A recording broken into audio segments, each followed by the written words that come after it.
चलो आज अपन पढ़ेंगे।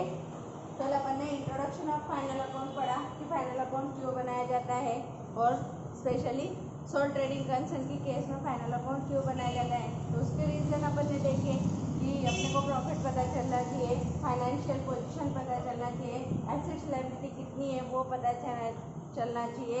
इन सारे रीजंस की वजह से अपन फाइनल अकाउंट बनाते हैं, जिससे कि अपने को एक ओवरऑल व्यू पता चले कि ऑर्गेनाइजेशन इतना जो कुछ भी बिजनेस एक्टिविटी कर रही है उसका आउटपुट बोल के क्या अर्न कर रही है या कितनी एसेट्स और लायबिलिटीज क्रिएट कर रही है, ये सब समझ में आना चाहिए। तो अपन ने देखा था कि फाइनेंशियल स्टेटमेंट में क्या क्या आता है फाइनल अकाउंट में या फाइनेंशियल स्टेटमेंट में आता है। First trading account, second profit and loss account,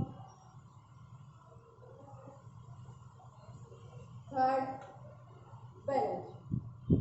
ठीक है, मैंने कल बहुत सारे लिख के दे दे। Profit and loss, appropriation, capital account, यहाँ पे अपन कैपिटल अकाउंट भी बनाने वाले हैं। ठीक है, तो ये दोनों क्या है, इनकम स्टेटमेंट है। क्या है, इनकम स्टेटमेंट।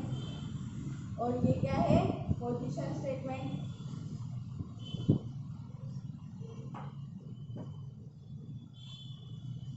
ठीक है, यहाँ से अपने को पता चलता है कि अपनी ऑर्गेनाइजेशन का ग्रॉस प्रॉफिट क्या है। यहाँ से अपने को पता चलता है अपनी ऑर्गेनाइजेशन का नेट प्रॉफिट क्या है। और हमेशा प्रॉफिट ही रहेगा या प्रॉफिट का मीन इधर पॉजिटिव प्रॉफिट और निगेटिव प्रॉफिट दोनों होता है।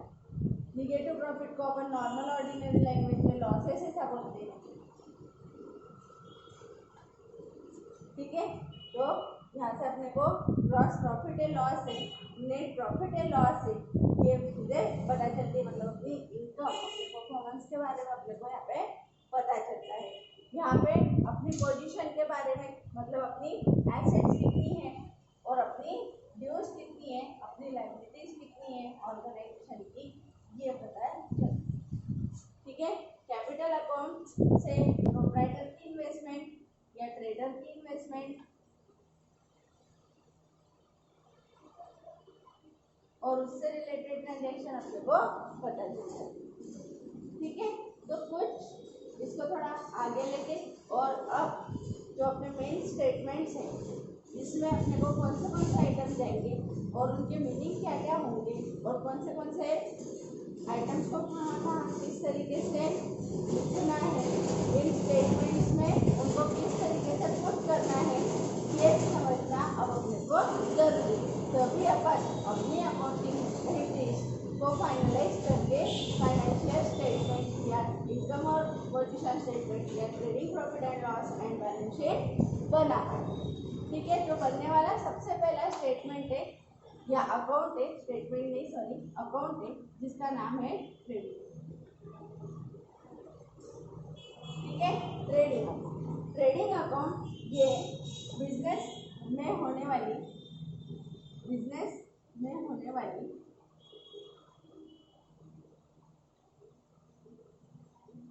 डायरेक्ट नेचर का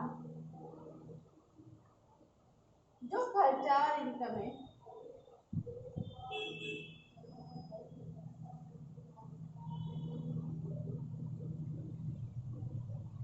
इसके रिकॉर्डिंग करने का काम करता है। ट्रेडिंग अकाउंट में अपन क्या करते हैं, जो बिजनेस के डायरेक्ट नेचर के खर्चे हैं या डायरेक्ट नेचर की इनकम है उसको अपन ट्रेडिंग अकाउंट में रिकॉर्ड करते हैं।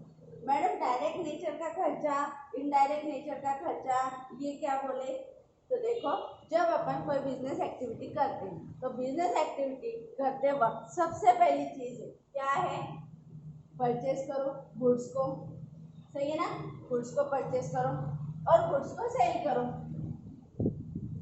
ये क्या हो गया, मेन बिजनेस क्या है, गुड्स को परचेस करो सेल करो। गुड्स परचेस करते वक्त अपना क्या होने वाला है, खर्चा, और सेल करते वक्त अपना क्या होने वाला है, इनकम। ठीक है, तो ये जो दो चीजें हैं ये बिजनेस को करना मस्ट है, तो ही वो बिजनेस चल रहा है। ठीक है मैम, मैन्युफैक्चरिंग भी होती है, तो मैंने कल ही तुम लोगों को बोला था कि मैन्युफैक्चरिंग का यहाँ पे अपने को डिस्कशन नहीं है, अपने को यहाँ पे ट्रेडिंग एक्टिविटी करने वाले बिजनेसेस का फाइनल अकाउंट पढ़ना है।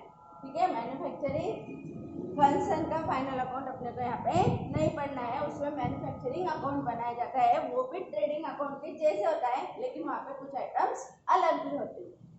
ठीक है, तो यहाँ पे क्या बोला कि ट्रेडिंग अकाउंट में डायरेक्ट नेचर के जो इनकम और एक्सपेंसेस है उनको रिकॉर्ड किया जाता है, जैसे कि परचेस करना, गुड्स को परचेस करना, बेचना, ये मेन एक्टिविटी है। ठीक है, फिर परचेस से रिलेटेड जितने भी एक्सपेंसेस होंगे, गुड्स परचेस करने से रिलेटेड जितने भी खर्चे होंगे उनको अपन कहाँ लिखेंगे? Trading account. गुड्स परचेस करने से रिलेटेड जितने भी खर्चे होंगे उनको अपन कहाँ लिखेंगे? ट्रेडिंग अकाउंट की डेबिट। ठीक है मैडम, परचेस से रिलेटेड खर्चे कौन से रहते बोलो? देखो, अपन ने माल मंगवाया, मतलब कैरियज की, ठीक है, कैरियज के चार्जेस हुए, फ्रेट चार्जेस हुए, ठीक है, उसके बाद माल मंगवाया, उसको उतारा, उसके लिए हमारी पेड की, वेजेस पेड की, ठीक है, माल मंगाया, उस पे कस्टम ड्यूटी पेड की। कस्टम ड्यूटी क्या होता है? टैक्स होता है, काय पे लगता है? गुड्स के इंपोर्ट एक्सपोर्ट पे। ठीक है, उसके बाद अपन ने कुछ फैक्ट्री है अपनी, ठीक है, उसका रेंट पेड किया, फैक्ट्री का रेंट पेड किया, सुपरवाइजर रखा है फैक्ट्री में, ठीक है, उसकी सैलरी पेड की, ठीक है। कभी कभी तुम लोगों को मतलब बहुत बार ऐसा होता है कि अपन कोई गुड्स परचेस करते हैं, उस पर कुछ प्रोडक्शन एक्टिविटी करते हैं, कुछ काम करते हैं और उसके बाद उसको मार्केट में बेच सकते हैं। ठीक है, जैसे लाया वैसे नहीं बेच सकते। ठीक है, तो ये जो ट्रेडिंग कंसर्न है, यहाँ पे कभी कभी तुमको कुछ लेवल पे मैन्युफैक्चरिंग नेचर के एक्सपेंसेस भी दिख सकते हैं, या ऐसा लग सकता है कि अरे ये तो मैन्युफैक्चरिंग में लगता है। जैसे मैंने यहाँ पे लिखा फैक्ट्री रेंट, अब फैक्ट्री कहाँ रहेंगी? मैन्युफैक्चरिंग इंडस्ट्री में। और मैम क्या बता रहे हैं कि ट्रेडिंग एक्टिविटी वाली ही फाइनल अकाउंट अपने को बनाना है। ठीक है, फाइनल अकाउंट अपने को ट्रेडिंग एक्टिविटी वाली ऑर्गेनाइजेशन का ही बनाना है। तुम लोगों को 99% केसेस में गुड्स से परचेस से रिलेटेड एक्सपेंसेस ही आएंगे, बट कभी कभी फ्यूचर के हिसाब से ध्यान में आने के लिए उन्होंने यहाँ पे कुछ मैन्युफैक्चरिंग नेचर के एक्सपेंसेस भी ट्रेडिंग कंसर्न की केसेस में दिए हुए। ठीक है, इसलिए अपन यहाँ पे ऐसे आने वाले खर्चे भी रिकॉर्ड करेंगे, नहीं तो फिर बच्चों को ये कंफ्यूजन आता है मैम आप परचेस और सेल से रिलेटेड एक्सपेंसेस यहाँ पे रिकॉर्ड करने का बोल रहे हो, फैक्ट्री मैन्युफैक्चरिंग कंसर्न का फाइनल अकाउंट अपने को नहीं बनाना है, फिर भी आप फैक्ट्री रेंट यहाँ पे ट्रेडिंग अकाउंट में लेने का बोल रहे हो।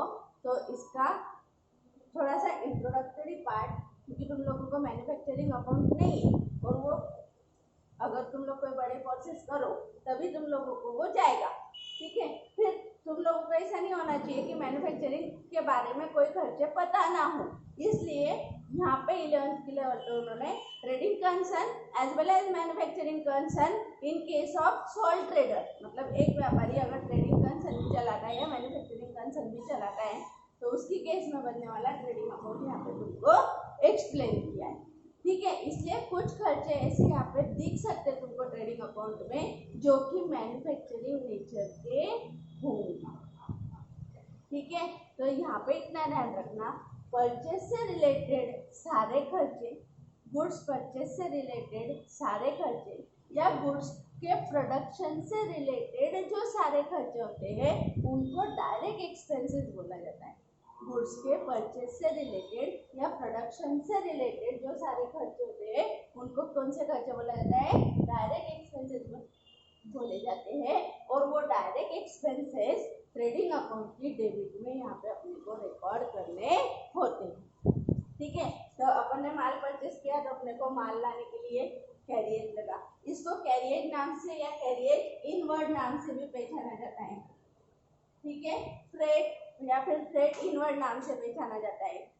होता क्या है, अब इन आइटम्स के साथ देखो, अगर तुमको दिया कैरिएज इनवर्ड तो ये जाएगा ट्रेडिंग अकाउंट में। कहाँ पे जाएगा? ट्रेडिंग अकाउंट में।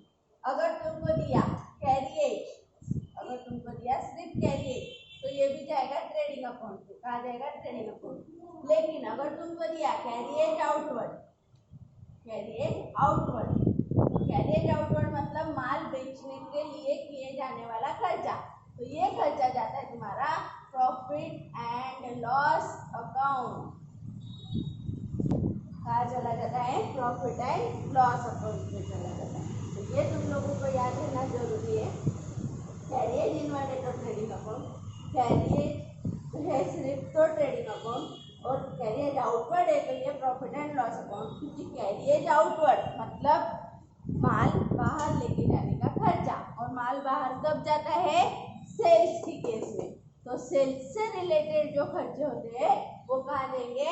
प्रॉफिट एंड लॉस में। और परचेस से रिलेटेड जो खर्चे होते हैं वो कहाँ देंगे? ट्रेडिंग अकाउंट में। मैन्युफैक्चरिंग से रिलेटेड खर्चे होते हैं वो कहाँ देंगे? ट्रेडिंग अकाउंट में। प्रोडक्शन से रिलेटेड जो खर्चे वो कहाँ देंगे? ट्रेडिंग अकाउंट में। ठीक है, तो ऐसे बहुत सारे खर्चे यहाँ पे तुमको देखने मिलेंगे। फैक्ट्री रेंट हो गया, इवन फैक्ट्री के नाम से आने वाला कोई भी खर्चा अपन कहाँ डालेंगे? ट्रेडिंग अकाउंट की डेबिट में। कहाँ डालेंगे? ट्रेडिंग अकाउंट की डेबिट में। ट्रेडिंग अकाउंट की डेबिट में क्यों? क्योंकि खर्चों को डेबिट बैलेंस होता है। कौन सा बैलेंस होता है? खर्चों को डेबिट बैलेंस होता है। सबने देखा है, अपन ने फाइनल अकाउंट अपन ने जर्नल, लेजर और बैलेंसिंग करके ट्रायल बैलेंस बनाया है। तो सबको पता है कि वेजेस या कोई भी एक्सपेंसेस वो डेबिट बैलेंस होता है, और वो ईयर एंड में जब फाइनल अकाउंट बनाया जाता है तो वो वापस से ट्रेडिंग अकाउंट की डेबिट साइड में ट्रांसफर किया जाता है। कहाँ ट्रांसफर किया जाता है? ट्रेडिंग अकाउंट की डेबिट में। Any type of expenses, any type of direct expenses transfer to trading account. ठीक है, any type of indirect expenses of organization are transfer to profit and loss account. कोई भी indirect खर्चे, indirect मतलब business को supportive रहने वाले बाकी खर्चे, है ना। तो कुछ तुम लोगों को बड़ी सारी एक ट्रायल बैलेंस दिया रहेगा, एग्जाम्पल में क्या दिया रहेगा? तुमको ट्रायल बैलेंस दिया रहेगा जिसमें बहुत बड़ी लिस्ट दी रहेगी। ठीक है, ट्रायल बैलेंस सबको पता है क्या है? ट्रायल बैलेंस एक स्टेटमेंट है जो कि अपन लेजर अकाउंट के बैलेंसेस से बनाते हैं। फिर इधर आता है कैश, बैंक, परचेसेस, ठीक है, वेजेस, सैलरी, कैरिएज, ठीक है। इस तरीके के अपन ने सारे लेजर अकाउंट के बैलेंसेस को ट्रायल बैलेंस में ट्रांसफर करके एक स्टेटमेंट बनाया था। ये स्टेटमेंट को ट्रायल बैलेंस बोला था, और इसकी टोटल डेबिट क्रेडिट की मैच होती थी। ये अपन ने लेजर के बाद तुरंत किया था। ठीक है, इधर क्रेडिट साइड में कैपिटल, ठीक है, इधर सेल्स, ठीक है, इसके बाद bank loan, creditors, bills payable, ऐसे सारे आइटम अपन ने ट्रायल बैलेंस के क्रेडिट में देखे थे। जिन जिन अकाउंट्स को देखो, हर टाइप का खर्चे का बैलेंस का ट्रांसफर होता है ट्रायल बैलेंस की डेबिट में। हर टाइप के एसेट का ट्रांसफर होती है ट्रायल बैलेंस की डेबिट में। जिन जिन चीज़ों को डेबिट बैलेंसेस होते हैं वो ट्रायल बैलेंस के डेबिट में जाते हैं। जिन जिन चीज़ों को क्रेडिट बैलेंसेस होते हैं वो ट्रायल बैलेंस की क्रेडिट हो जाते हैं। सही है, तो ये अपन ने ट्रायल बैलेंस में पढ़ा। अब अपने को क्या करना रहेगा? ये जो ट्रायल बैलेंस है उसमें अगर ऐसे कोई खर्चे हैं जो डायरेक्ट नेचर के, जो परचेस से रिलेटेड है, जो प्रोडक्शन से रिलेटेड है, जो मैन्युफैक्चरिंग से रिलेटेड है, वो सारे खर्चे अपने को कहाँ ट्रांसफर कर देना है? ट्रेडिंग अकाउंट में। तो तुम लोगों को उठा के कोई भी आइटम डालना है क्या? नहीं, तुम्हारे एग्जाम्पल में गिवन होगा कि तुमको कौन से खर्चे दिए, फिर उस खर्चों में से तुमको ट्रेडिंग को कौन से ट्रांसफर करना है, प्रॉफिट एंड लॉस को कौन से ट्रांसफर करना है, और बचे हुए जो अकाउंट्स हैं वो अपने को बैलेंस शीट को ट्रांसफर करना होता है एसेट और लायबिलिटी। ठीक है, कहाँ ट्रांसफर करना होता होता है पर्चेज बैलेंसेस एसेट और लायबिलिटी। ठीक है, तो ये आइटम्स ध्यान रखना। ट्रेडिंग अकाउंट की डेबिट में अपन क्या करते हैं, डायरेक्ट नेचर के इनकम और एक्सपेंसेस को रिकॉर्ड करते हैं। एक्सपेंसेस में परचेस और परचेस से related expenses, manufacturing expenses, production expenses, ठीक है, ये सारे खर्चे लेंगे। लाइटिंग फिटिंग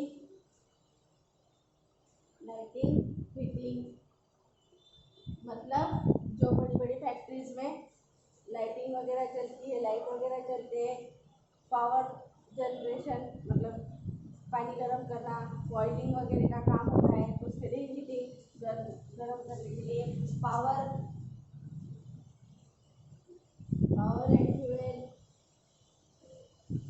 ठीक है, कुछ प्रोडक्शन एक्टिविटीज में अपने को पेट्रोल डीजल वगैरह ऐसे फ्यूल लगते हैं, इलेक्ट्रिसिटी लगती है।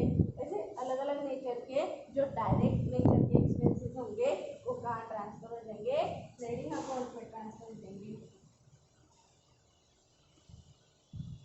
ठीक है, फिर डायरेक्ट नेचर की इनकम मतलब जो ऑर्गेनाइजेशन का मेन सोर्स ऑफ इनकम, है उसको अपन कहाँ ट्रांसफर कर देंगे, ट्रेडिंग अकाउंट की क्रेडिट में। और मेन सोर्स ऑफ इनकम क्या होता है, प्रोडक्शन बनाना और बेचना मतलब सेल करना। क्या सेल करेंगे, गुड्स को। ठीक है, तो गुड्स जब अपन सेल करते हैं तो अपनी डायरेक्ट नेचर की इनकम है, जिसलिए बिजनेस स्टार्ट किया है वो इनकम है, इसलिए सेल्स को डायरेक्ट इनकम ऐसा बोला जाता। ठीक है, तो कोई प्रॉब्लम, परचेस मतलब गुड्स को खरीदना, परचेस से रिलेटेड, मैन्युफैक्चरिंग से रिलेटेड, प्रोडक्शन से रिलेटेड सारे खर्चे अपने को ट्रेडिंग अकाउंट की डेबिट पर ट्रांसफर करना है। तो सारी इनकम अपने को ट्रेडिंग अकाउंट की क्रेडिट में ट्रांसफर करना है, जिसको टीसी ऐसा नाम बोला जाता है, ट्रेडिंग अकाउंट की क्रेडिट। और यहाँ पे क्या है, ट्रेडिंग अकाउंट की डेबिट, ट्रेडिंग अकाउंट की क्रेडिट और ट्रेडिंग अकाउंट की डेबिट। समझ में आया? ठीक है, तो इसका फॉर्मेट तो मैं लिखाने वाली हूँ, मैं जस्ट इसका इंट्रोडक्शन तुम लोगों को करवा रही। ये ध्यान रहेगा, इसको ऐसे ऊपरी लिख लो 2-5 मिनट में, जहाँ पर लिख रहे उसके बाद ही पर तुम लोगों ने लिखा है उसके नीचे ये लिख लो। ठीक है, और आइटम समझा रही हूँ मैं।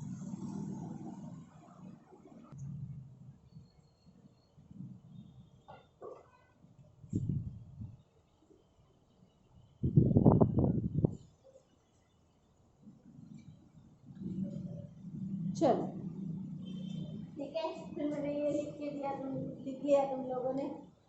अब देखो और क्या क्या आता है, तो अब तुमको ये समझ गया कि ट्रेडिंग अकाउंट में 2 चीजें, एक तो सेल आएगा, एक तो परचेसिंग आएगा, उसके साथ ही परचेस से रिलेटेड एक्सपेंसेस है ना। ये कौन से खर्चे हैं, परचेस से रिलेटेड एक्सपेंसेस है, तो वो सारे। उसके साथ ही इसको कल मैंने बोला था कि स्टॉक अकाउंट नाम से भी पहचाना जाता है। क्या नाम से पहचाना जाता है, स्टॉक अकाउंट के नाम से भी इसको पहचाना जाता है। ऐसा क्यों, तो इसमें आने वाले और आइटम्स हैं जिसमें है ओपनिंग स्टॉक, ठीक है, उसके बाद है क्लोजिंग स्टॉक। क्या क्या है, ओपनिंग स्टॉक और क्लोजिंग स्टॉक। स्टॉक मतलब क्या, इन्वेंट्री। ठीक है, इन्वेंट्री मतलब क्या, अपने पास बचा हुआ माल, जिसको बोला जाता है साठा। ठीक है, तो ओपनिंग स्टॉक मतलब क्या, जो ईयर के स्टार्ट में,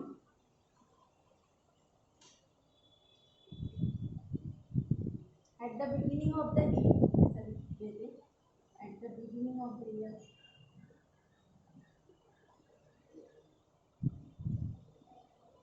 at the beginning of the year जो माल अपने पास बचा हुआ होता है, जो माल अपने को बचा हुआ होता है, उसको ओपनिंग स्टॉक ऐसा बोलते हैं। At the beginning of the year मतलब ईयर स्टार्ट होने के वक्त अपने पास जो पिछले साल का माल पड़ा हुआ है उसको अपन ओपनिंग स्टॉक ऐसा बोलेंगे। मैडम ये पड़ा हुआ माल क्या होता है? जैसे मैंने एक बिजनेस स्टार्ट किया, 10,000 मोबाइल में लेके, ठीक है, 9,000 मोबाइल मैंने बेच दिए साल में, 31 मार्च आ गया, फाइनल अकाउंट का टाइम आ गया, ईयर एंड हो गया, ठीक है, 1,000 मोबाइल मेरे पास अभी भी बचे हुए थे, वो क्या हो गया, मेरा स्टॉक हो गया। कौन सा स्टॉक हो गया? क्लोजिंग स्टॉक हो गया। कौन सा स्टॉक हो गया? Closing stock. क्योंकि मैंने लाया कितने का माल, बोलो कितना माल लाया था, कितने मोबाइल लाए थे, कितने मोबाइल लाए थे? 10,000 परचेस किए, 10,000, उसमें से सेल कर दिए कितने? 9,000, बचे कितने? 1,000। इसको अपन ईयर एंड पे फेंक देंगे, है ना, कुछ फायदा नहीं है मोबाइल रख के, क्या फायदा है ना, तो अपन फेंक देंगे मोबाइल ईयर एंड पे। सही है कि गलत है? मैंने 10,000 मोबाइल लिया, 9,000 बेच दिए, 1,000 में फेंक दूंगी, 31 मार्च खत्म, विषय टॉपिक खत्म, है ना, ऐसा करूंगी क्या? अगर मेरा बिजनेस है तो ऐसा करूंगी क्या? नहीं भी है तो भी मैं ऐसा नहीं करूंगी। क्यों? क्योंकि आगे मेरे को ये बिजनेस कंटिन्यू करना है, आगे मेरे को ये बिजनेस कंटिन्यू करना है, तो मैं क्या करूंगी? इसको बोलूंगी स्टॉक। कौन सा स्टॉक? क्लोजिंग, इस साल का क्लोजिंग स्टॉक, ठीक है। तो मैंने परचेस किया 1/4/2016 को, ठीक है, उसके बाद 31/3/17 तक मैंने इतना सेल किया, ठीक है, उसके बाद मेरा 31/3/17 को इतना स्टॉक बच गया। अपन ने डेप्रिसिएशन पढ़ा, उसमें एसेट पड़ी, एसेट परचेस की, हर साल उसका क्लोजिंग स्टॉक, क्लोजिंग बैलेंस निकाला। क्यों निकाला? एसेट तो फेंक देते हर साल, ली 10 लाख की, एक साल वापस फेंक देंगे, अगले साल नहीं लेंगे, नया ईयर है तो ऐसा करते क्या अपन? नहीं, क्योंकि वो कैपिटल एसेट्स है, वो अपने बिजनेस के लिए, प्रोडक्शन एक्टिविटी के लिए अपन ने ली है, बराबर है, तो उसको फेंकेंगे क्या हर साल, और हर साल नहीं लेंगे क्या? नहीं, तो उसके बचने वाले बैलेंस को कैरी डाउन बोला गया। वैसे ही अपन ने कुछ माल अगर खरीदा है, उसमें से कुछ बेच दिया, तो कुछ बच गया, बचा उसको बोलेंगे क्लोजिंग स्टॉक, ठीक है। ऐसा नहीं समझ में आया तो कैश से समझते। मेरे पास 10,000 रुपये कैश थी, 9,000 रुपये मैंने खर्च कर दी, 1,000 रुपये मेरे पास बैलेंस बचा, इसको मैं फेंक दूंगी डस्टबिन में, अभी मेरे को कुछ काम थोड़ी है ना। ऐसे ही होगा क्या मेरे साथ? तुम लोग ऐसे ही करते क्या? दिन भर का हिसाब करते, बची हुई कैश डाल देगा शाम में, ऐसा करते क्या? नहीं, इसको भी क्या बोलेंगे? Closing cash. क्या बोलेंगे इसको? Closing cash. अगला दिन स्टार्ट होगा तो तुम क्या बोलेंगे? इस दिन की क्लोजिंग, अगले दिन की ओपनिंग कैश 1,000, फिर तुमको दिन भर में मिले 50,000, दिन भर में कितने मिले? 50,000, खर्च कर दिए 45,000, कितने खर्च कर दिए? 45,000, तो 51,000 माइनस 45,000, तो तुम्हारा क्लोजिंग कितना बच गया बोलो? इतना इनकम हुआ, इतना एक्सपेंसेस हुआ, तो 1,000 कैश थी, 50,000 आई, 45,000 खर्च किए, बचे 6,000 रुपये, ये क्या होगा तुम्हारा? Closing cash. वैसे ये स्टॉक है दुकान का। किराना वाला क्या करता है? रोज रात को पूरा किराना फेंक देता है, या हर साल के ईयर एंड में पूरा किराना रास्ते पे डाल देता है, मेरे को क्या करने का है, ऐसा करता है क्या? ऐसा कहीं देखा है क्या तुमने? नहीं, तो वो क्या करता है? उसका वैल्यूएशन कर लेता है कि कितना माल अपने पास अवेलेबल है, उसकी वैल्यू क्या है। स्टॉक कैलकुलेशन होता है क्लोजिंग स्टॉक का ईयर एंड पे, हर साल के ईयर एंड पे। आजकल तो कंप्यूटराइज सिस्टम है, इस वजह से डेली क्लोजिंग स्टॉक भी अपन निकाल सकते हैं। जो लोग पूरा मेंटेन करते हैं, तुम लोग शॉप पे गए होंगे तो बहुत सारी जगह तुमको बारकोडिंग दिखती है, तो वहाँ पे हर एक जितना माल दुकान में आता है उस पर हर एक पे बारकोड स्टिकर लगा दिया जाता है, उसकी सारी की एंट्री कंप्यूटराइज कर दी जाती है, परचेस की एंट्री कर दी जाती है। जैसे जैसे तुम सेल के वक्त स्कैन करते जाओगे तो वो ऑटोमेटिकली आइटम में से लेस होते जाता है ना। तो तुमने 10 आइटम को बारकोड किया, ठीक है, 9 आइटम बेच दिए, तो 1 आइटम बचा, तो ये तुम्हारा कंप्यूटर डेली स्टॉक भी बताएगा। लेकिन पहले ऐसा नहीं होता था, तो पहले क्या करते थे? पूरे साल में जितना परचेजिंग था उसको परचेज कर लेते थे, जितना सेल होता था उसको देख लेते थे, तो बचा हुआ जितना माल है उसको काउंट कर लेते थे, वो हो गया तुम्हारा क्लोजिंग स्टॉक ईयर एंड, ठीक है। ये क्लोजिंग स्टॉक अगले साल क्या हो जाता है? ओपनिंग स्टॉक, सही है। तो जिस साल फर्स्ट टाइम बिजनेस स्टार्ट होता है, जब फर्स्ट टाइम, जिस साल फर्स्ट टाइम बिजनेस स्टार्ट होता है, उस टाइम ओपनिंग स्टॉक रहता होगा क्या? मैंने नया बिजनेस स्टार्ट किया 1 मई को नया बिजनेस स्टार्ट करना है अभी मेरे को, और मैंने खरीदी स्टार्ट कर दिया। अभी आने वाले 1 मई को मेरे को बिजनेस स्टार्ट करना है, मैंने उसके लिए खरीदी चालू कर दी। तो बोलो मेरे को, मेरे पास ओपनिंग स्टॉक है क्या? नहीं है, क्योंकि वो तो अभी इस साल में परचेसेस है ना। मेरा फाइनेंशियल ईयर देखो, मैं 1/5/2021 को बिजनेस स्टार्ट कर दूँ, ठीक है, करने वाली हूँ। उसके लिए मैंने अभी से खरीदी स्टार्ट कर दी। कब से चालू करी? 1 अप्रैल के बाद से, ठीक है। 31 मार्च के पहले भी करती तो मेरा बिजनेस था ही नहीं, तो वो मेरा ओपनिंग स्टॉक नहीं था, वो मेरा अभी का परचेसेस बिजनेस स्टार्ट करते वक्त जितना मैंने खरीदा वो मेरा परचेसेस, ठीक है। जब तक बिजनेस स्टार्ट ही नहीं होता तुम उसको ओपनिंग क्लोजिंग की कंसेप्ट में नहीं ले सकते। जो भी माल तुमने खरीदा वो तुम्हारा उस साल के लिए परचेसेस ही रहेगा, ठीक है। तो मैंने 1 मई को मैंने सोचा कि मेरे को एक नया बिजनेस स्टार्ट करना है, उसके लिए मैंने गुड्स को परचेस किया। तो जिस साल नया बिजनेस स्टार्ट होता है उस साल ओपनिंग स्टॉक नहीं होता है, ठीक है, क्योंकि पिछले साल का कुछ बचा हुआ नहीं होता है। जो होता है अपन फ्रेश खरीदते बेचते। हाँ, अब बिजनेस स्टार्ट करने के बाद जो खरीदा बेचा उसमें से जो बच गया उसको क्या बोलेंगे? Closing stock. और अगले साल उसी क्लोजिंग स्टॉक को क्या नाम से ब्रॉट डाउन करेंगे? ओपनिंग स्टॉक, ठीक है। तो ऐसी दो कंसेप्ट है। ओपनिंग स्टॉक मतलब ईयर के स्टार्ट में तुम्हारे पास रहने वाला माल, और क्लोजिंग स्टॉक मतलब ईयर के एंड में तुम्हारे पास बचा हुआ माल, ठीक है। तो ये हो गया ओपनिंग स्टॉक और क्लोजिंग स्टॉक। ये हो गया परचेसेस और सेल, ये 4 मेन आइटम जो बिजनेस ट्रेडिंग अकाउंट में आते हैं। उसी के साथ ये सारे प्रोडक्शन और, ठीक है। एक छोटी सी कंसेप्ट यहाँ पे मैं तुम लोगों को बताना चाहूंगी, तुमको 11th में नहीं है बट मेरे को लगता है कि तुमको पता होना चाहिए। यहाँ पे होता है कि, और ये स्टॉक अकाउंट इसको क्यों बोला जाता है ये भी बताती हूँ। होता क्या है, जब भी ट्रेडिंग अकाउंट निकाला जाता है यहाँ पे लिखा जाता है to opening stock, to purchases. देखो मेरे पास 10,000 रुपए का माल था, मैंने 1 लाख का माल खरीदा। मेरे पास टोटल कितने रुपए का माल हो गया बोलो? 1,10,000। मैंने इसमें कुछ प्रॉफिट ऐड किया और सेल कर दिया 1,50,000 का। कितने का सेल कर दिया? 1,50,000। और इस माल में से मेरे पास कुछ माल बच गया, ओपनिंग था, परचेसेस था, कुछ माल बच गया 30,000। कितने का बचा? 30,000 का। ये हमेशा ध्यान रखना, ओपनिंग स्टॉक, परचेसेस और क्लोजिंग स्टॉक मतलब बचा हुआ माल, ये हमेशा कॉस्ट प्राइस पे वैल्यूड किए जाते हैं। कौन सी प्राइस पे? कॉस्ट प्राइस पे। कौन सी प्राइस पे? Cost price. कॉस्ट प्राइस मतलब एक्चुअल खरीदने की अमाउंट, जितना खर्च अपन ने किया है एक्चुअली खरीदते वक्त वो अमाउंट मतलब कॉस्ट प्राइस। तो क्लोजिंग स्टॉक, ओपनिंग स्टॉक और परचेसेस हमेशा हमेशा हमेशा कॉस्ट प्राइस पे लिखे जाते हैं। तो सेल्स प्राइस मतलब सबको मालूम है, कॉस्ट प्राइस में जब अपन प्रॉफिट ऐड कर देंगे तो वो सेल्स प्राइस हो जाती है। कॉस्ट प्राइस में जब अपन प्रॉफिट ऐड कर देंगे तो वो क्या हो जाती है? सेल्स प्राइस हो जाती है, ठीक है। तो अब मैं अगर तुमको पूछूं कि मैंने जितने का माल बेचा उसकी कॉस्ट क्या है? जितने का माल बेचा उसकी कॉस्ट क्या है?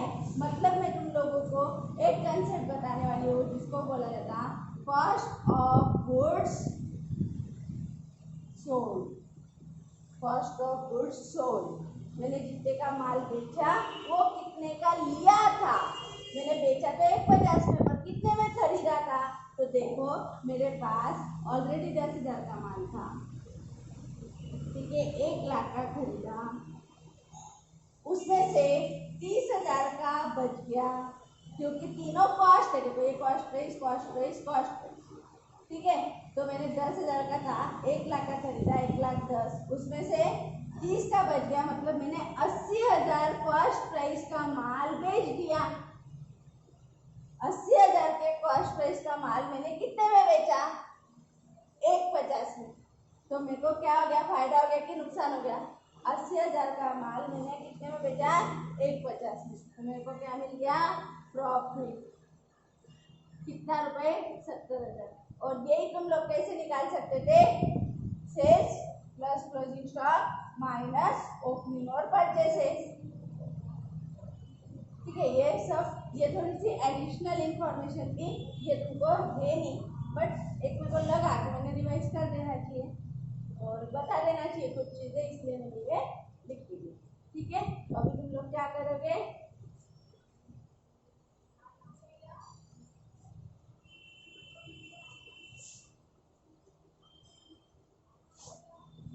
ये तुम लोग लिख चुके है ना?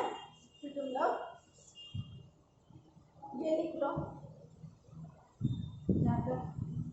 ठीक है, ये भी लिखोगे तो एग्जाम्पल से ही।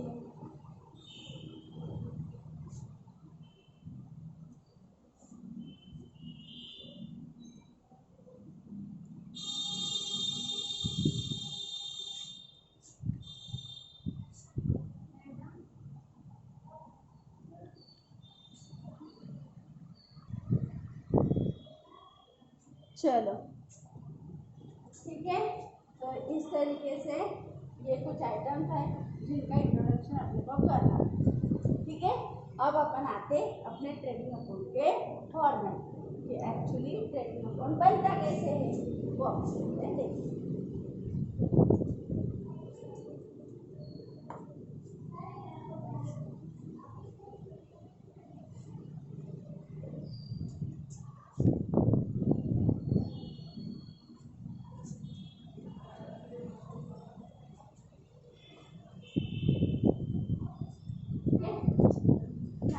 तुम लोग को भी लिखना पड़ेगा, मैं समझा देती हूँ, उसके बाद लिखना format of trading.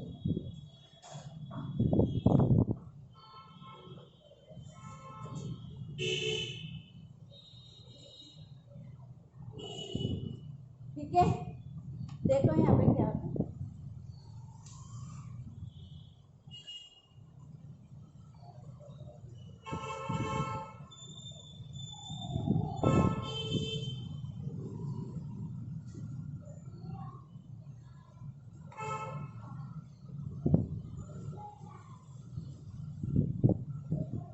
Ledger account सबने ड्रॉ किए, लेजर अकाउंट सबने ड्रॉ किए, तो उसी तरीके से यहाँ पे अपने को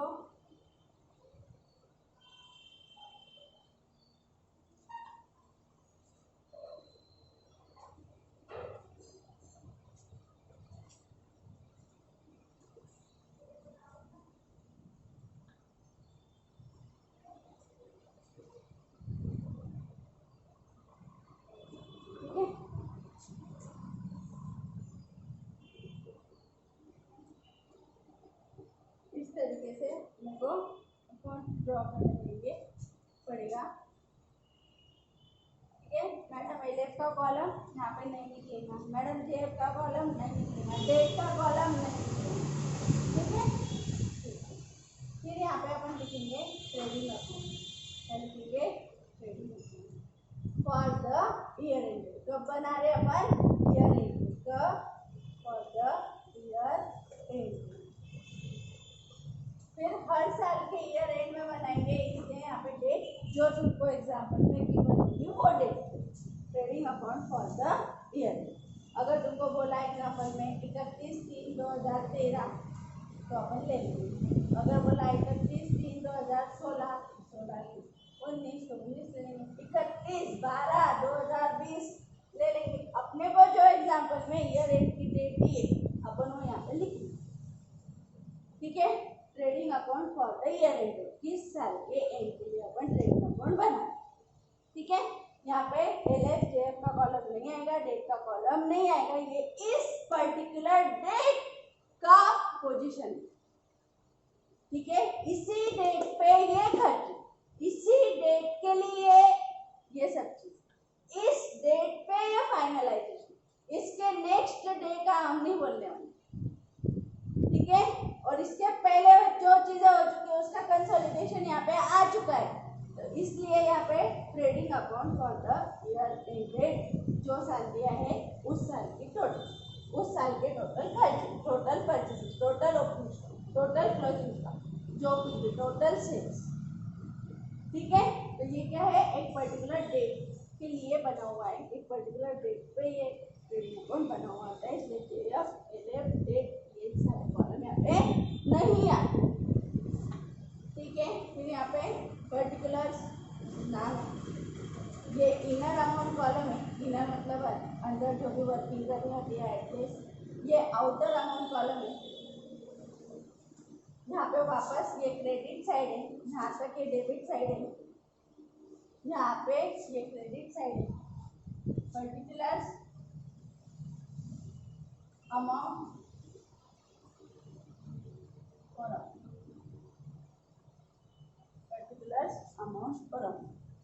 ठीक है, ट्रेडिंग अकाउंट के स्टार्टिंग में सबसे पहले फॉर्मेट में लिखा जाता है टू ओपनिंग स्टॉक, कितने का माल पिछले साल था। ठीक है, सेकेंड आइटम लिखा जाता है टू परचेसेस, टू परचेसेस, यहाँ पे ये परचेसेस इनर कॉलम में लिखे जाते हैं। परचेसेस कौन से कॉलम में लिखे जाते हैं, अंदर के इनर कॉलम में। लेस, क्यों ऐसा, क्योंकि कुछ परचेस रिटर्न भी होते हैं, क्या होते हैं, कुछ परचेस रिटर्न भी होते हैं। तो यहाँ पे अपने को जो परचेसेस लेना पड़ता है इसको नेट परचेसेस बोला जाता है। क्या बोला जाता है, नेट परचेसेस। और नेट परचेसेस मतलब cash purchases, credit purchases less returns. ठीक है, यहाँ पर कौन से टाइप के परचेस होंगे, पूरे परचेस होंगे, कैश में जो परचेस किए थे वो भी, क्रेडिट में जो परचेस किए थे वो भी, और जो माल वापस आ गया वो लेस कर दो तो तुम्हारा नेट परचेस आ जाएगा। बहुत सारे बच्चों को पूछो तुम लोग नेट परचेस क्या है, कुछ समझ नहीं आया। ट्रायल बैलेंस में कभी दो चीजें दे दी, कैश परचेस, क्रेडिट परचेस, तो बच्चे कोई भी एक परचेस यहाँ पे ले लेते, दूसरा छोड़ देते। ऐसा नहीं होना चाहिए। यहाँ पर वो नेट परचेसेस लेना है। नेट परचेसेस मतलब cash purchase plus credit purchase less return. ठीक है मैडम, फिर ग्रॉस परचेस भी कुछ लेता होगा ना, देता होगा कि नहीं। ग्रॉस परचेस, ग्रॉस परचेस मतलब cash purchase plus credit purchase, इसमें से लेस एडजस्ट नहीं करना। समझ में आया? तो ये हो गया एक और एक concept, net purchase, gross purchase, cash purchase, credit purchase, purchase return. इसको बोला जाता है रिटर्न आउटवर्ड। क्या बोला जाता है इसको? Return outward. ऐसा क्यों बोला जाता है रिटर्न आउटवर्ड? देखो अपन माल खरीदते और वो जाता है, परचेस रिटर्न में क्या करते हैं अपन? गुड्स खरीद, परचेस में क्या करते हैं? गुड्स खरीद, और रिटर्न में क्या करते हैं? उसको बाहर बेच देते हैं। तो रिटर्न आउटवर्ड। ठीक है, यहाँ पे केयरफुल रहने की जरूरत ये है, कैरियज आउटवर्ड और रिटर्न आउटवर्ड ये दो अलग अलग चीजें। कैरियज मतलब भाड़ा है गाड़ी का, कैरियज मतलब गाड़ी का भाड़ा है ना, माल बेचने के लिए जो भाड़ा लगा गाड़ी का वो कैरियज आउटवर्ड है। और रिटर्न आउटवर्ड मतलब क्या है? परचेस रिटर्न है।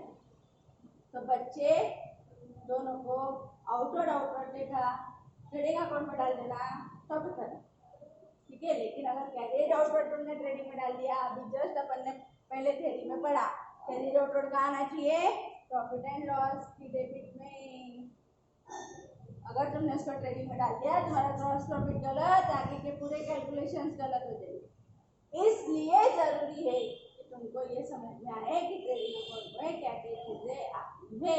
और रिटर्न आउटवर्ड मतलब क्या, कैरियज आउटवर्ड मतलब क्या, रिटर्न आउटवर्ड मतलब परचेस रिटर्न मतलब खरीदा हुआ माल वापस करना। कोई डिफेक्ट होगा, ठीक है, कोई प्रॉब्लम होगा अपने को, एक्सचेंज पॉलिसी होगी, अपने रिटर्न कर दिया, खरीदा था रिटर्न कर दिया, उसको बोलते हैं परचेस।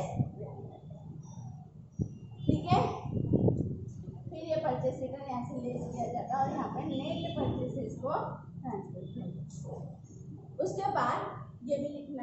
परचेज से रिलेटेड बाकी खर्चे जैसे कि वेजेस। वेजेस मतलब हमारी माल गाड़ी में से उतारना होगा, खरीदा हुआ माल या कोई छोटा मोटा फैक्ट्री में काम है, उसका वेजेस पेड क्या होगा वो आएगा। उसके बाद कैरिएज, कैरिएज इनवर्ड या फिर सिर्फ कैरिएज, सिर्फ कैरिएज ट्रेडिंग अकाउंट की डेबिट में आता है। कैरिएज इनवर्ड, ठीक है। टू फ्रेट या फ्रेट इनवर्ड, ठीक है। टू डायरेक्ट एक्सपेंसेस, कभी कभी डायरेक्ट एक्सपेंसेस बोला जाता है। डायरेक्ट एक्सपेंसेस तो डायरेक्ट एक्सपेंसेस अपन ने देगा वो परचेज से प्रोडक्शन से रिलेटेड होते हैं, इसलिए वो कहाँ देंगे ट्रेडिंग अकाउंट की डेबिट में। अभी पहले एक थ्योरी में मैंने तुम लोगों को बताया, ठीक है। उसके बाद कस्टम ड्यूटी, कस्टम्स ड्यूटी या फिर इंपोर्ट ड्यूटी। इंपोर्ट मतलब माल खरीदना, इंपोर्ट करना, मंगवाना, उसके लिए पे की गई हुई ड्यूटी। ड्यूटी मतलब टैक्स, ड्यूटी मतलब क्या टैक्स, ठीक है। फिर फैक्ट्री के नाम से, फैक्ट्री कोई भी खर्चे के आगे लग जाओ, factory salary, factory wages, factory rent, factory कोई भी वर्ड के आगे लग जाओ, खर्चे के नाम के आगे लग जाओ, वो सारे खर्चे कहाँ आ जाते हैं ट्रेडिंग अकाउंट की डेबिट। कहाँ जाते हैं फैक्ट्री एक्सपेंसेस, कहाँ जाते हैं कोई भी फैक्ट्री एक्सपेंसेस हो, सेपरेटली दिया हो, factory salary, factory rent, factory कोई भी, ठीक है। पर फैक्ट्री एक्सपेंसेस कोई भी खर्चे के आगे फैक्ट्री लग जाओ या फैक्ट्री एक्सपेंसेस आ जाओ या फैक्ट्री रेंट आ जाओ, कोई भी फैक्ट्री के नाम से फैक्ट्री क्या बोलते हैं उसको रेंट एंड टैक्सेस आ जाओ, ठीक है। तो फैक्ट्री कोई भी खर्चे के आगे लग के आ गया तो वो कहाँ आना चाहिए ट्रेडिंग अकाउंट के। उसके बाद to power and fuel, to lighting and heating, to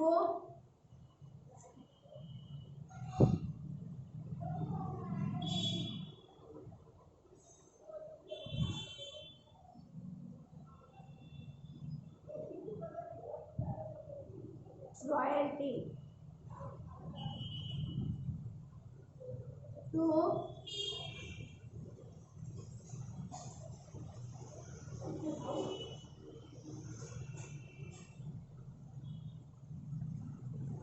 बहुत सारे आएंगे इसमें, ठीक है। अभी तो तुम लोगों के फॉर्मेट में इतनी चीजें हैं और कुछ मुझे आ जाता है तो मैं और ऐड कर दूंगी, ठीक है।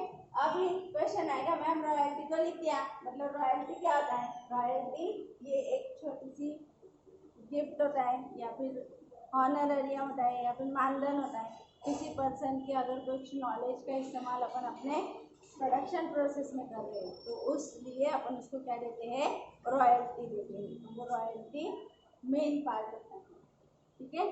तो ये डायरेक्ट एक्सपेंसेस का पार्ट होता है। जैसे कि अगर तुमने बागबान पिक्चर देखा होगा तो बागबान में अमिताभ बच्चन को बहुत बड़ी रॉयल्टी मिलती, देखो उसकी बुक, उसके जो वहाँ पे कैंटीन में बच्चे रहते वो उसकी बुक छपाने दे देते, तो जो कंपनी वो बुक छपाती है वो अमिताभ बच्चन को उस पिक्चर में रॉयल्टी बेचती है। तो वो बुक का जो राइट है वो लेने के लिए, वो जो स्टोरी है उसको छपाने के लिए अमिताभ बच्चन को क्या दी गई थी रॉयल्टी दी गई थी। आपकी ये एक अच्छी स्टोरी है जो कि पब्लिश हमको करनी है, इसलिए हम आपको कुछ मानधन दे रहे हैं, रॉयल्टी दे रहे, ठीक है। तो वो भी प्रोडक्शन से रिलेटेड मेन खर्चा है। देखो अगर अमिताभ बच्चन जी उस पिक्चर में अगर बोलते कि नहीं रॉयल्टी मुझे पे नहीं होनी चाहिए, मतलब उन्होंने बोला भी है, लेकिन अगर रॉयल्टी कंपनी पे नहीं करती तो कल जाके अमिताभ बच्चन जी उन पर क्या कर सकते थे, उस पिक्चर के हिसाब से क्लेम कर सकते थे कि मेरी स्टोरी इन्होंने चुरा ली और छपवा ली, ठीक है। इसलिए कंपनी खुद ही सेट कि आपकी स्टोरी को हम यूज कर रहे हैं, उसके बदले हम आपको कुछ पैसे देंगे और वो डायरेक्टली रिलेटेड है, बराबर है। अगर बुक्स छपानी है तो रॉयल्टी पे करनी पड़ेगी, सही है। तो ये बुक्स मतलब बनाना, छपाना और बेचना, उस पर मेन ये रोल प्ले करता था। अगर बुक्स छपती नहीं तो बेची नहीं जाती, बराबर। तो इसलिए वहाँ पे जो रॉयल्टी उनको पे की होगी तो उस बुक्स मैन्युफैक्चरिंग या पब्लिकेशन कंपनी ने वो जो रॉयल्टी पे की होगी वो डायरेक्ट एक्सपेंसेस का पार्ट माना होगा, ठीक है। तो ऐसा, ठीक है। उसके बाद इतना ही करके हो गया क्या? नहीं। तो अभी तो क्रेडिट साइड रहेगी। क्रेडिट साइड में आएगा बाय सेल्स, बाय सेल्स। फिर सेल्स में सेम कौन से सेल आएंगे? Cash sales as well as credit sales. Cash sales plus credit, इसको बोलेंगे अपन ग्रॉस सेल्स, और प्लेस कर देंगे सेल्स रिटर्न।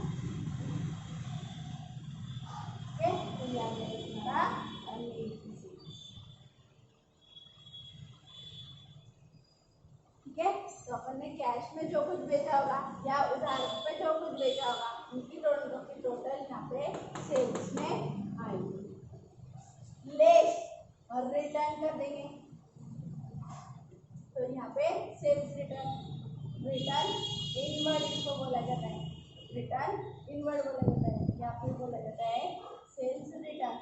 अपन ने जो माल बेचा वो वापस आ गया, अपनी इनकम कम हो गई, ये भी रीजन है। देखो सेल्स अगर अपन ज़्यादा लिख देते तो अपनी इनकम ज़्यादा लिखती थी, कुछ सेल्स क्या हुआ, गुड्स वापस आ गया तो अपनी इनकम कम कर देना है, इसलिए अपन इसको लेस कर दिया, ठीक है। वैसे ही यहाँ पे परचेसेस अगर डायरेक्ट बता देते बाहर तो ये ज़्यादा खर्चा दिखता था, लेकिन अपन ने कुछ खर्चा हुआ माल वापस भेज दिया तो अपना खर्चा कम करना है, इसलिए भी अपन ने इसको लेस कर दिया, ठीक है। तो यहाँ पे सेल्स में से सेल्स रिटर्न लेस होंगे, बाहर आएगी फिगर, परचेस में से परचेस रिटर्न लेस होंगे, ठीक है। उसके बाद यहाँ पे आएगा by closing stock, by closing stock. कुछ माल था, कुछ खरीदा, कुछ बच गया, तो बचा हुआ माल यहाँ पे लिखा जाता है, तो ऑटोमेटिकली फिर अपने को मिल जाएगा प्रॉफिट, ठीक है। उसके बाद कुछ आइटम और यहाँ पे आते हैं, जैसे कि goods taken over by proprietor, ठीक है। Goods taken over by proprietor मतलब इसको अगर दूसरे सेंस में अपन बोले तो ड्राइंग्स है ना, अपन जर्नल एंट्री करते हैं goods taken over by proprietor, तो ये कहाँ आएगा यहाँ पे ड्राइंग्स। उसके बाद goods distributed as free sample, goods distributed as free sample, ठीक है। उसके बाद आएगा by goods lost by fire और theft, goods lost by fire और थिफ, ठीक है। ये एंट्रीज यहाँ पे आने का रीजन ये है, अगर ये एंट्रीज तुमको 11th के जर्नल एंट्रीज में याद होगी तो जब अपन ने ड्राइंग्स की एंट्री की तो ड्राइंग्स टू परचेसेस की, जब अपन ने goods distributed as free sample की एंट्री की तो एडवर्टाइजमेंट टू परचेसेस की थी, और गुड्स लॉस्ट बाय फायर की एंट्री की तो क्या की entry, lost by fire account debit to purchases account. ये तीनों चीजें अपन ने परचेसेस में से एडजस्ट की थी, तो ये तीनों चीजें तुम लोग अगर परचेसेस में से भी लेस करते तो भी आने वाला प्रॉफिट सेम आता था, लेकिन तुम्हारे स्टेट बोर्ड के फॉर्मेट में इसको सेपरेटली रखने का बोला है, परचेस में से उस चीज को एडजस्ट करने का नहीं बोला है, इसलिए अपन इसको इधर ही लिखेंगे, ठीक है। अगर जर्नल एंट्रीज के इफेक्ट से जाते तो ये परचेस में से लेस होना था सब चीज, ठीक है। लेकिन ठीक है, अपने को ये फॉर्मेट दिया है तो अपन फॉर्मेट के हिसाब से goods taken over by proprietor, goods distributed as free sample and goods lost by thief, ये सब कुछ ट्रेडिंग अकाउंट की स्टेटमेंट में लिख दीजिए, ठीक है।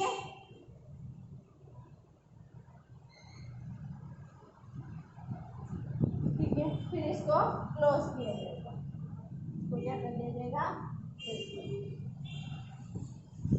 ठीक है। यहाँ पे आएगा ग्रॉस प्रॉफिट, क्या आएगा, ग्रॉस प्रॉफिट। ग्रॉस प्रॉफिट कब आता है, credit side is greater than debit side. तो क्या लिखेंगे अपन, ग्रॉस प्रॉफिट। और कभी कभी ऐसा हो सकता है, कभी कभी ऐसा हो सकता है कि डेबिट साइड बड़ी आ जाए और क्रेडिट साइड छोटी, मतलब अपना खर्चा ज़्यादा हो जाए और इनकम कम। ऐसा होता है क्या, हो सकता है क्या, ऐसा कोई हार्ड एंड फास्ट रूल नहीं है, ये सिर्फ देख लेना, ठीक है। तो अगर डेबिट बड़ी आ जाए और क्रेडिट छोटी, मतलब इनकम कम आ जाए और एक्सपेंसेस ज़्यादा, तो उसको अपन लिखेंगे बाय ग्रॉस लॉस। क्या लिखेंगे, बाय ग्रॉस लॉस, ग्रॉस, ठीक है। ये gross loss, debit side of trading account is greater than credit side of trading account, ठीक है। ये बैलेंस कैसे निकालेंगे, क्रेडिट की टोटल करेंगे, डेबिट की टोटल करेंगे, डेबिट बढ़ी है कि क्रेडिट बढ़ी है, डेबिट बढ़ी है तो बैलेंस इधर आएगा, तो ग्रॉस लॉस, क्रेडिट बढ़ी है, इनकम बढ़ी है, तो ये ग्रॉस प्रॉफिट आएगा, ठीक है। एक ही एग्जांपल में ग्रॉस प्रॉफिट लॉस आएंगे क्या, नहीं आएंगे, बट ऑब्वियस कहीं भी एक ही जगह बैलेंसिंग होगा, ठीक है। तो ऐसा ये था अपना ट्रेडिंग अकाउंट का फॉर्मेट। ये जो ग्रॉस प्रॉफिट और ग्रॉस लॉस है, ग्रॉस प्रॉफिट ये आगे जाके प्रॉफिट एंड लॉस अकाउंट को ट्रांसफर हो जाता है, यहाँ से प्रॉफिट एंड लॉस अकाउंट को ट्रांसफर हो जाता है, ट्रांसफर क्रेडिट साइड में, कहाँ पे हो जाता है, क्रेडिट साइड में ट्रांसफर हो जाता है।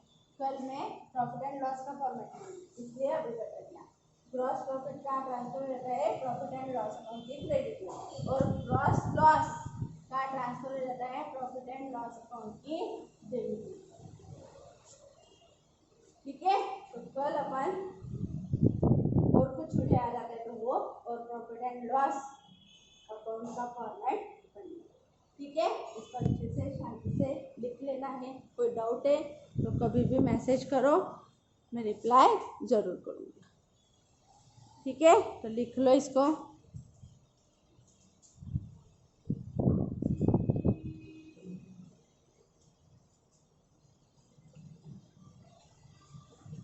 मिलते, बाय बाय।